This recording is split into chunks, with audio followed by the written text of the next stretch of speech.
Hey everybody, this is a real quick video to show you how to replace the batteries in your Nikon D3500 digital camera. It's super easy to do. The hardest thing might be to procure new batteries if your old batteries are not holding a charge or anything anymore. I'll go ahead and put a link in the description to where you can get compatible batteries plus a charger that will charge two batteries at the same time. It's about 35 bucks.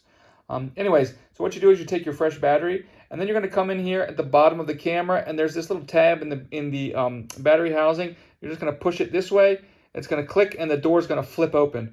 And once the door flips open, you'll see there's this little tab here that's going to hold the battery in. You're going to need to push it to make way for the battery to come out. And there's a spring that will actually, once you get it out of the way, there's a spring that will push the old battery out. You'll just push the old battery out. Put your new battery in as shown here, and then just do the opposite on this door. You'll just swing the door closed, and it will automatically, you don't need to actually push this, it will automatically click shut when you're done, and that's it.